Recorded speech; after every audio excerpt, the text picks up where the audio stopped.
Hi, everybody. Thank you for coming to our presentation today.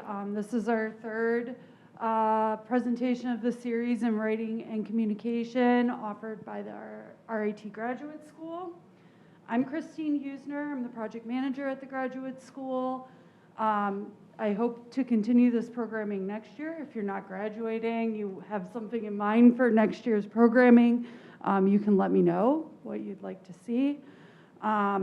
But today, I'm very pleased to have with us Elizabeth Reeves O'Connor. She's a principal lecturer in the School of Communication at RIT and the director of the Expressive Communication Center. She's going to be taking you through presenting your research. Thanks, Elizabeth. Thank you, Christine. Welcome. Thanks for coming out this afternoon. Are we in the afternoon yet? I think I can project well enough. There's a microphone here, but please stop me if you need me to speak up at any point. Presenting your research. That can be a very daunting task for a lot of people. How do you put months' work of data collection and analysis, how do you condense that into a 10 or 20-minute presentation? Knowing how to do that effectively takes an awful lot of knowledge of the communication process. It takes an awareness of the psychological factors at play with the speaker and with the audience members. It takes a whole lot of planning and preparation and practice and experience and trial and error. Doing it, getting it wrong, making mistakes, learning from them, and trying again, and staying confident in the process, knowing that you're human and knowing that that trial and error is important and it is part of the process. I like to think about presentations that I've attended that I find particularly effective, and I keep those in mind every time I plan any presentation, whether it's a research presentation or any other type of presentation. So it's useful to conjure up in your mind talks that you've attended, research presentations you've attended where things have gone really well, and model some of your strategies to those presentations, but then also where things didn't go well. And what was it about that experience that you observed from the listener's perspective that you might avoid in the future? There is not a whole lot we can accomplish in 1 hour. It's not a lot of time. It really isn't. And as speakers, we need to be mindful of what we can accomplish in any time period. But even though I can't go over everything there is to know about this very complicated process, I at least can provide for you the overarching fundamentals that those in the communication discipline find to be the most fundamental concepts associated with presenting your research. So let's get started. Most importantly, the hard part is done. By the time you're presenting your research, you've already done most of the work. You've already put the hours in. You know your topic more than anyone. And the audience that's coming to see you is coming because they want to be there. It's much different than when you have to present to an audience where you have to work to engage them, work to get their interest. They are showing up because they are interested parties and they want to know, they want the information you have to provide. So really keep your focus on your audience and know that the audience is there because they're craving the information that you have. So the hard part is over. We might be tempted to start with the content. So we're at this point where our research is done, we've done the analysis, everything's ready to go, and we start thinking, okay, I have to present, I'm at a conference, or I'm at a job interview, or I have to pitch for funding, whatever the purpose may be. You might be tempted to start with, okay, what do I need to say? But I want you to pause and back it up. And first, instead of deciding what you need to present, answer the question, why are you presenting in the first place? And these are the questions that you want to ask yourself. What's the purpose? And maybe it is a conference presentation. Well, that purpose is very different than a job interview. That purpose is very different from a funding pitch. Who is my audience? Why are they there? What do they need to expect? And then how long should my presentation be? So I'll go over these three one by one. So is your purpose to impress the audience? Is your purpose to tell them everything that you learned in those months and months and months of preparation? Is it to present every detail? No, that's not your purpose. Well, what is your purpose? Think about how many of you have a research presentation coming up that you're working on right now, or you're thinking about, or you might come up soon. What is the purpose of that presentation? Yeah, I mean, actually, yeah. I guess it would be to educate on or energy policies in Rochester area. So it would be to inform, Yeah. right? It's not to get money, Correct. it's not to get a job, it's to provide the information. Okay, that's a really important question to answer. Often, our purpose is to give our audiences just a sense of our work, not every detail, but just those key takeaways from our work. Make them want to read the entire paper, stimulate that interest, make them want to listen, to find out more. Perhaps it might be to get feedback from your peers or from your professors or from other academics on your work. It might be to expand your network. So these are possible purposes to keep in mind as you're deciding what to include and what to omit from that months of work that you've taken your time with. The second question, who is in my audience? Usually it's a combination of students, academics, when it's informative, but then if you expand out, maybe you have a lot of non-experts in your audience. So it's very important to know who you're speaking to. It's often a mix. It's often a mix of scientist experts, scientist non-experts, total non-experts, faculty, your peers. So know who you're targeting your language to. What will they want? What do they need to know in order to achieve my purpose, my goal that I already identified? What questions are they likely to ask? Anticipate the questions and build those answers into the presentation so they're not left questioning you as you're speaking. A listener that asks mental questions that are not answered gets distracted. So you want to anticipate what the questions are so you can build the responses into the presentation. I love this maxim. I remind my students of it all the time. Never overestimate your audience's knowledge.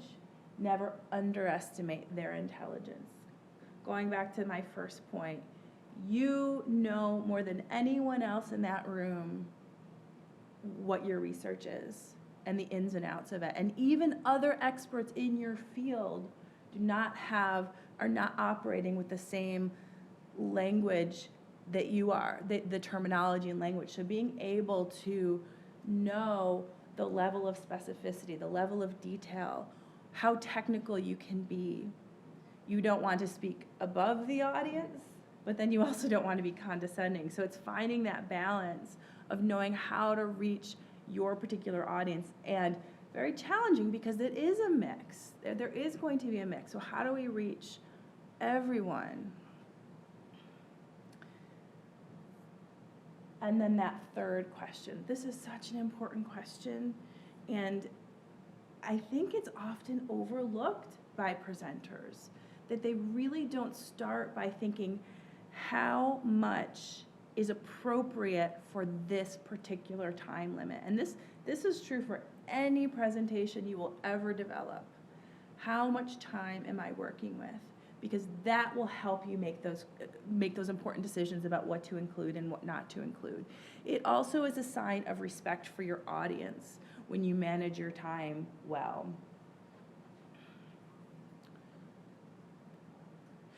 Typically, for research presentations, I said it's often about 10 to 20 minutes. It's not always that, but it is something you need to know how to present your research very concisely. So once you answer those questions, you can move on to the, okay, I know I've done all that pre-work, I've done the audience analysis, I've really thought about what my purpose is, what my goals are. Now I can move on to how do I take that, all that work that I've done, and how do I develop it so it's appropriate for oral communication. Your goal isn't just to provide information, it's to do so in a compelling way. To do so in a way that's going to resonate. Most information that an audience hears evaporates. Speech is ephemeral. You say the words and they disappear. Not much stays behind. So it's your job to make sure what stays behind is the most essential. And you do that by presenting it in a compelling way. So think about story. Think about how to carry an audience through a story, holding their attention throughout. Being mindful of how bombarded listeners are by distractions, especially virtual audiences. Especially virtual audiences. This presentation doesn't even begin to touch virtual presentations, but it's so important to be mindful of those distractions that are competing for attention for your virtual audiences. A well-told story keeps an audience engaged. A poorly told one loses them within seconds. Seconds. You've got about 5 to 10 seconds in your introduction for a listener to make decisions about you and about your work.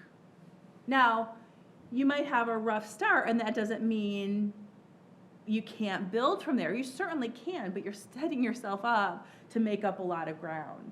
It's better to really start strong. What's key about a story? A story has structure. A story has a beginning, a middle, and an end. So when you're planning, think about the structure of your presentation. Now, these are just rough estimates, but something to keep in mind as you're putting together the different elements of your research presentation. The introduction should be about 10% of your entire presentation.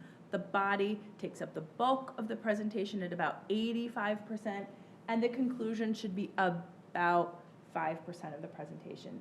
You want to make sure that you're not running into the problem where your introduction goes on for 5 minutes of a 10-minute presentation, or you forget a conclusion and all of a sudden you're at your time limit and there's no time to end. So think about those estimates as you're preparing.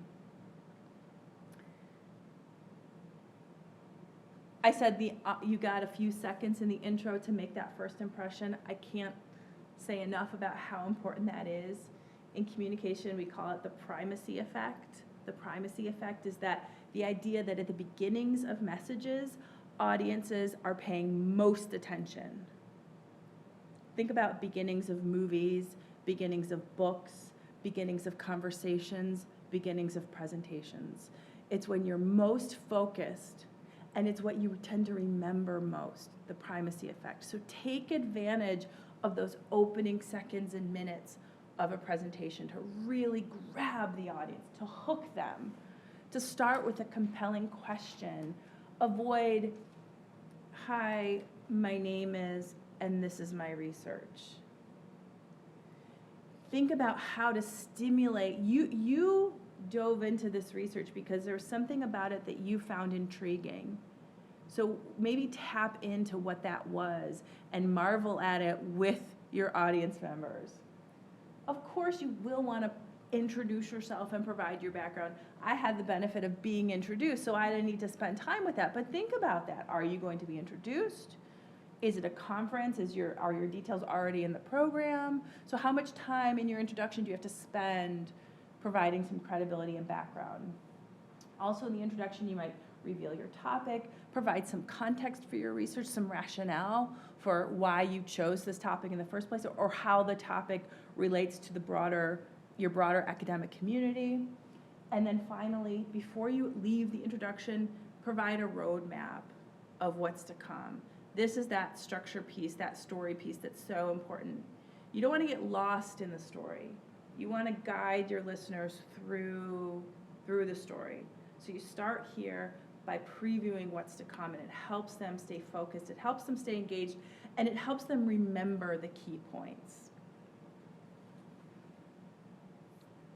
So I brought the hourglass back to remind you to think about time, because this is where you really have to make those decisions about inclusion and omission, what to include and what to omit. So with time in mind, think about what can you cover. So in a 20-minute presentation, you might have 15 minutes or so, or maybe less, in the body section. Okay, what can you cover in 15 minutes? This isn't about a race to see how fast you can talk to get as many things in as possible, because then nothing's gonna stick.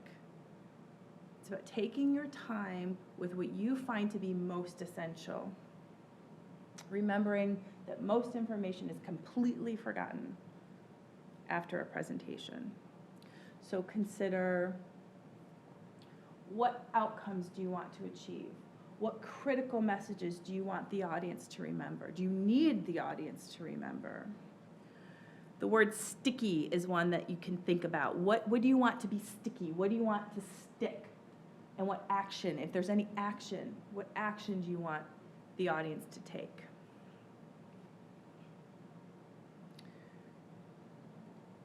Develop what's most essential instead of rushing to just cram everything in within the time limit. So once you determine those things, you start to develop the body. Someone that I observed giving a research presentation that had some trouble with this is she spent a whole lot of her 15-minute presentation just on the literature review. And by the time she was done covering the literature review, she had maybe 3 minutes left for her methodology, for her analysis, for her discussion. And that's what people were there for. That's what was most important.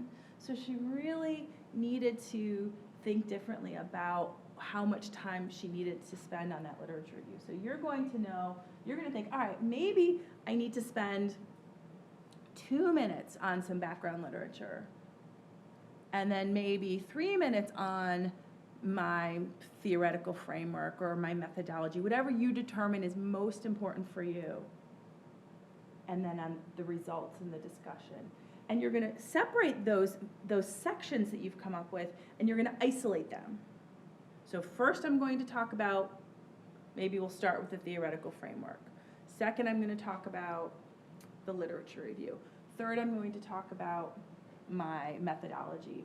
Fourth, analysis and discussion. So then you'll have 4 main ideas. So you'll separate those main ideas, and you'll think about how much time you can spend on each of them and how in-depth you will go into each of them. Again, making those choices for each, what's most important to convey about each of those items. As you're moving from one section to the next, guide the listeners along. Use transitions. Now that we've covered the theoretical framework, the research questions, let's move on to what other scholars in our field have found about this topic.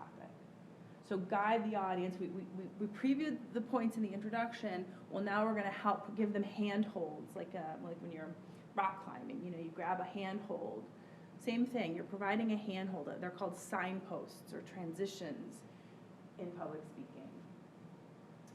Now, I cheated a little bit here. This really doesn't have to do with structure, but it's so important that I had to put it in somewhere to my presentation today. It's a little bit outside of the scope of what I can accomplish because I did the same thing for you today as I thought, with time in mind, what can I cover today? But I wanted to make a point about language and word choice and thinking about being concise and brief and moving things along. But while you do that, also being vivid. Now that's a lot. That's a weighty task. Okay, well, how do I be concise and precise, but then also descriptive and vivid? It sometimes comes naturally to people, but most often it doesn't. And as we get through the presentation today, we'll talk later about practicing with an audience to get some feedback about where am I rambling, where am I talking in circles, where could I say something more clearly or with more precision, because sometimes we don't know. It's our own work. We have trouble because it makes total sense to us, so it's useful to know how it's interpreted by somebody else.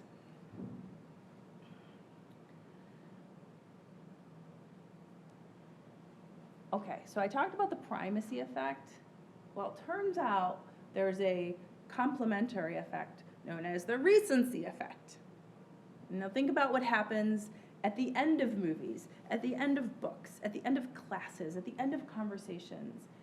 Your attention comes back into focus. So you have the audience's full attention in the beginning, and you have the audience's full attention again at the conclusion. So often, conclusions are just forgotten about. The presentations end with, well, that's it. Any questions? And you're ending with just a whimper.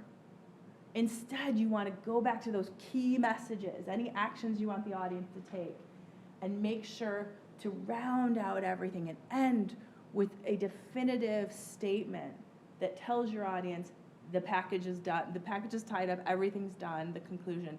And then you can move on to questions.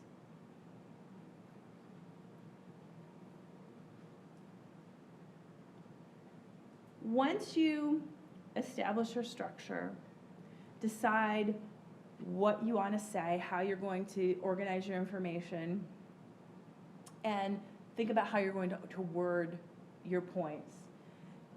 The next step for a lot of you, not everybody, but often you will have some kind of slideshow or some kind of visual aid to go alongside. This is another topic that really is outside of the scope.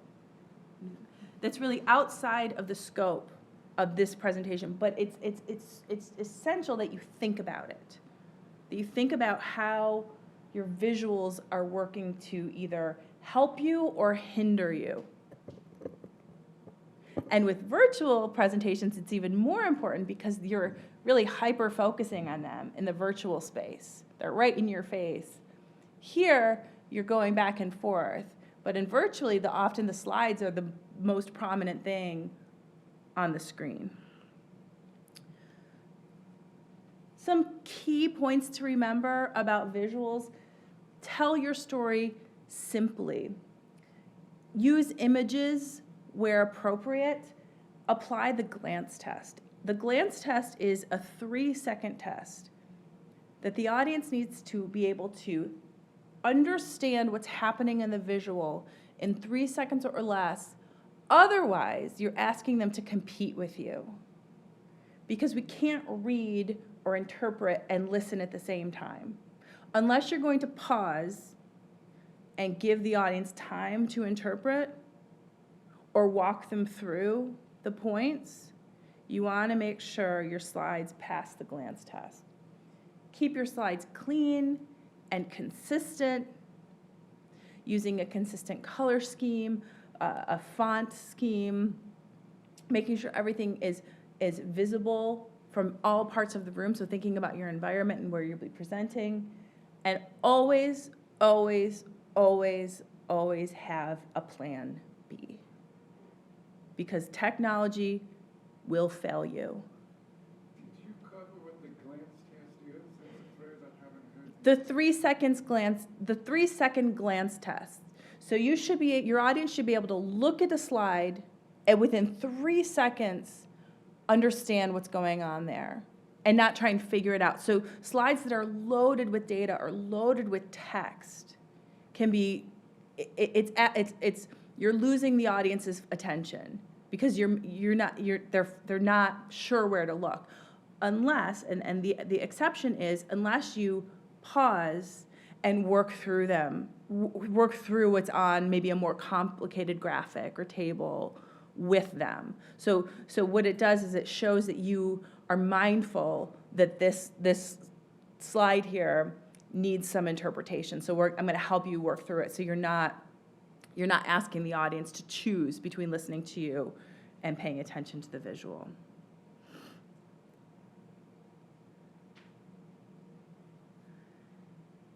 And then we've got the delivery side of things.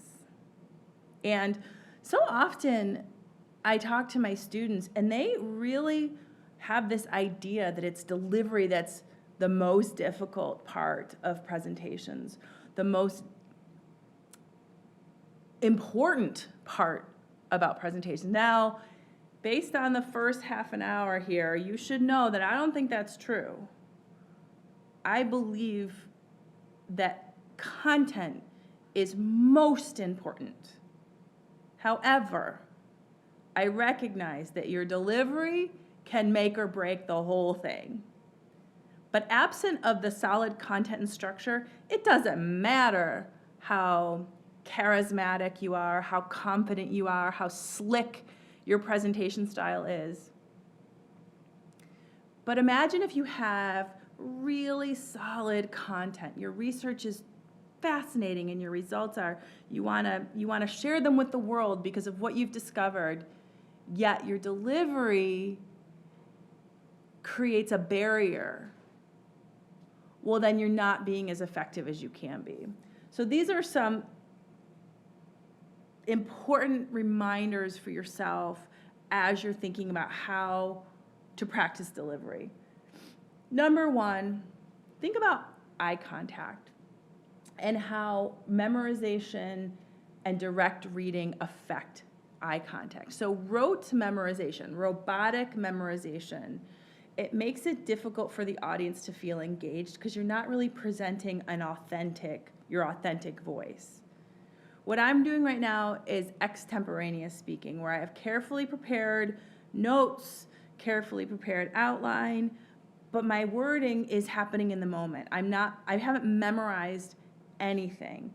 I've memorized the ideas, I've memorized the points I want to make, but it's not a word for word memorization. And direct reading makes it almost impossible to engage the audience with eye contact. And eye contact, it's fascinating because it's a very challenging thing to make eye contact with audiences. It seems like one of those tips you give someone, oh, make eye contact, okay, but it's not that easy, and maybe you have experience with this. One of the reasons it's not so easy is that often people see making eye contact with somebody as a threat, and it goes sort of back to our prehistoric selves, that when we're being stalked by prey. And so we kind of think of audience members as being there to attack us or criticize us or judge us. And so we might avoid eye contact. But it's actually the eye contact that calms you down, believe it or not. Because it's that human connection, it's that human generosity that reminds you this isn't a performance. This is about connection. This is, I want you to understand my work. I want that for you. And so I'm going to look at you and I'm going to approach you with kindness and openness and generosity. And it does work to calm yourself down.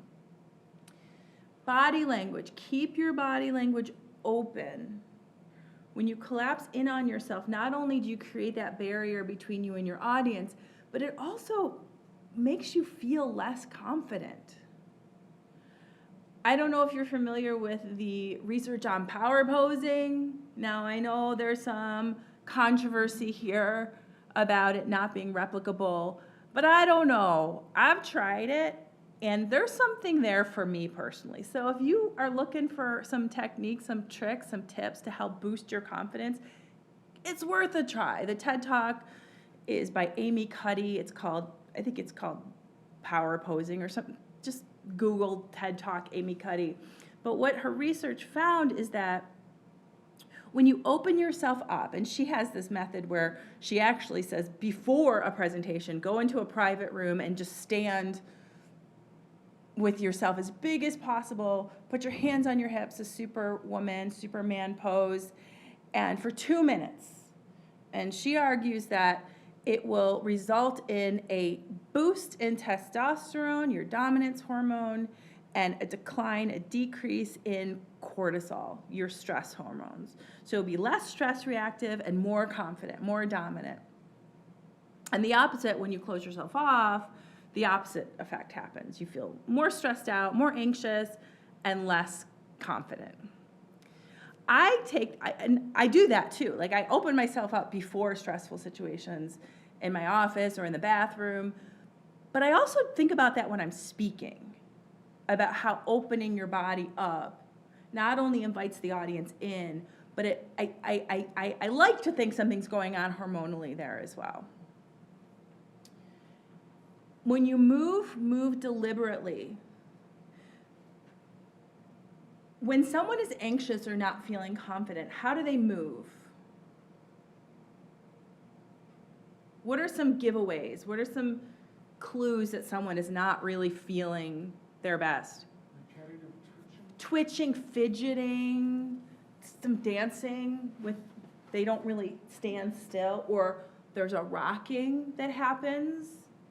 And it makes total sense because we have that fight or flight thing going on. Remember, we think we're prey and people want to attack us, so our amygdala is lighting up and we're in fight or flight mode, so our body responds to calm ourselves down, and so we rock ourselves like babies to give us some comfort because it can be scary up here.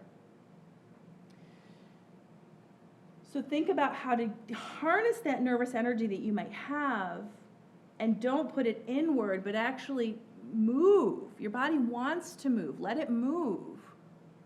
Take a couple steps and stand still. Take a couple steps and make another point and stand still. Watch if you're fidgeting.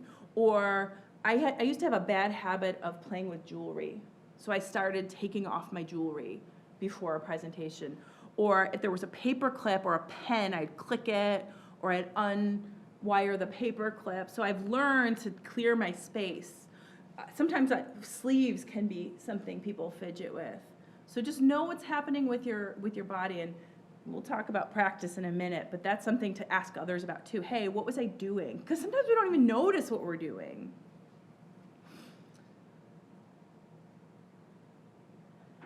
When it comes to your voice, and the quality of being dynamic and expressive.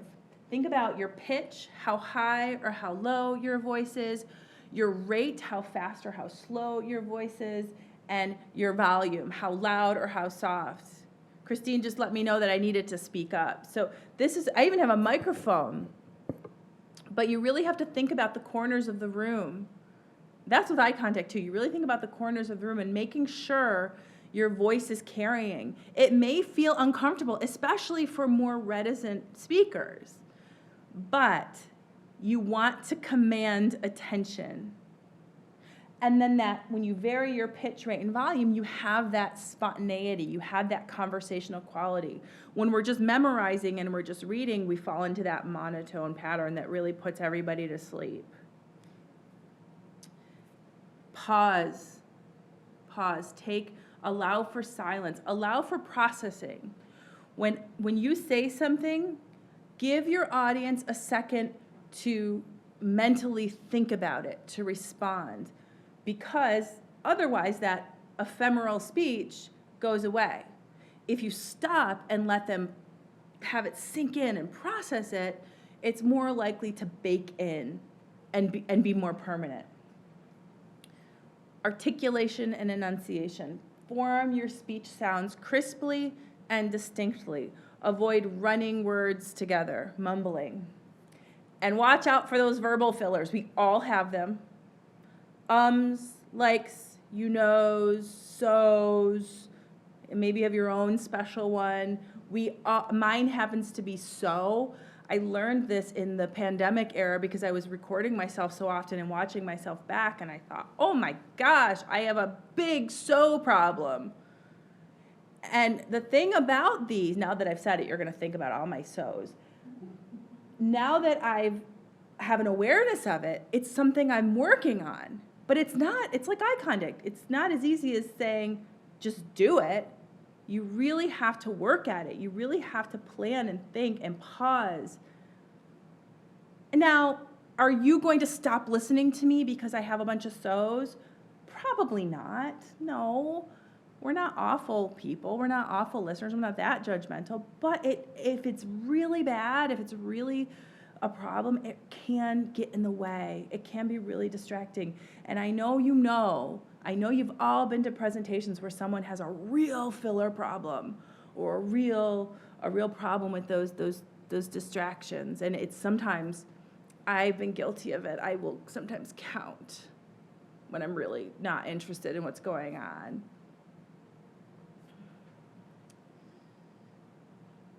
So the presentation's over, and it's time for Q&A. It's time for Q&A.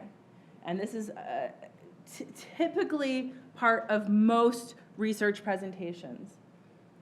And it's something that you can prepare for in the same way you prepare for your entire presentation.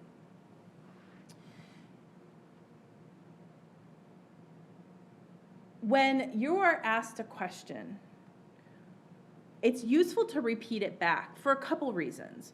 The first reason is to make sure you understood the question properly, but then so everybody else can hear the question. If somebody in the front row asks a question, the speaker might be able to hear it and respond to it, but everybody else is left out. So it's useful to repeat the question so everyone knows what the question is. Second, totally fine if you can't answer a question in the moment. And knowing how to respond to those challenging questions is really says a lot about your credibility. To say, oh, that's outside of the scope of this research, but I'm intrigued. Or maybe it's not outside the scope of this research. Maybe you say, before I respond, I want to make sure I give you the right response. I'd like to check my notes. If you want to leave your email, I'd be happy, if anybody wants to leave their email, I'd be happy to respond to you with an accurate answer. So being able to say that with confidence. I've had lots of experiences with challenging, I teach for a living. I get a lot of challenging questions. No one can throw you off balance but yourself. So when you are challenged, when you get a challenging question, or somebody who's just being maybe a curmudgeon, who just wants to be difficult, maybe they're being unkind, plant your feet, take a deep breath, respond in a respectful way as best you can, and move on. Try not to let it rattle you. Even if maybe they have a point, maybe you think, oh my gosh, they found this big hole. It's okay. Just take a breath. Take a breath. It's hard to think on our feet sometimes when we've got all these eyes on us. So just take a minute, take a beat, answer as best you can, move on. And then if it is something that needs a follow-up, you follow up. You even ask that person. So even that challenging curmudgeon who's being a jerk, maybe, you can say, why don't you stay after and we'll talk more, or leave your information. You don't want to have a long one-on-one. You don't want somebody to take over or just have your Q&A be with one person. You want to make sure there's room for everyone that wants to participate. As you're practicing your presentations, practice the Q&A. Practice. And sometimes what will happen is you will end up building the answers right into your presentation because you'll realize there's a gap, that there's something that's really intriguing or something that the audience wants to know that you need to build in. My last point is about practice, and it's a pitch for our center. The Expressive Communication Center is a pretty new resource on campus. especially when it comes to graduate students. We operated in pilot mode, working primarily with undergraduates, but we are building to include more support for graduate students. In fact, that's why I'm here today, to support you here. But we also have graduate students on staff available to be your mock audience. So the Expressive Communication Center works very much like the Writing Commons, where you make an appointment, or you can come in during our walk-in hours, and you have a 30 or 40-minute session with one of our graduate consultants, and they can be the mock audience for you. Not only do we have consultants that are skilled at presentations, but also interviewing, practicing interviews, just conversation practice. English is a second language. We have a consultant available to help you in that area. So it's something that it might be worth your time. The website is rit.edu/ECC, and it is something that is going to be growing. So I don't know how many of you are done with your RIT career this semester, or if you're going to be here next year, but next year you'll see that the ECC is going to continue to grow. And very much into the future, we're going to be we're going to have prime real estate in the new renovated library. And so the future is really bright for the Expressive Communication Center. And I can't say enough for practice. If you're feeling unsteady or not confident, gosh, whether it's at the ECC or by yourself in your apartment, standing up, simulating the speaking situation, and going through the entire presentation from beginning to end, including Q&A, is going to benefit you so much. It's going to help with your confidence. It's also going to help you identify error or problems that you want to adjust, or problems that you want to address. So back to my original point.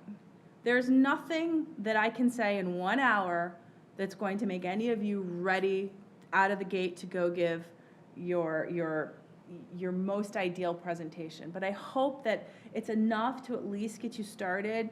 More than anything, preparation and practice. Preparation and practice. Winging it doesn't work, or very rarely works, until you've been working maybe 10 years into your career. You can get away with winging it here and there. But I can't say enough for preparation and planning. Thank you so much for your time today. We have some time for Q&A. I am very proud of my time management skills today, right? I did it like right on time, because I really thought about it. I thought, okay, 45 minutes, what can I do? So open for questions and answers. You were right on. Yeah. First person. Yeah. So we'll get to questions and answers in just 1 second. Oh, Thank right. you, Yes, sorry, Elizabeth. Chrissy. I'm just going to make a couple real short announcements, and then give a second for the people joining us on Zoom. If you want to type in any questions you have, I'll ask those for you. I want to remind everyone that we have Graduate Education Week coming up in April. Grad students, you should have gotten an email yesterday with the registration for that. I'll just point out like 2 events that I think are really great. We have a resource fair on Monday night. There'll be food and drinks and resources available for you. So that should be a fun event. And then Thursday we have our presentations. You can come see research presentations. Maybe you're giving one, that would be great. And we do have a lunch with that. So register so that you can take advantage of these great things. And so you got an email about it. I'm sure we'll be sending out another one. Also, a video this presentation was recorded, so that's going to be available on our website for you. It'll be at the bottom of the page. I'll email y'all with a link when it's up, and a PDF of resources for you.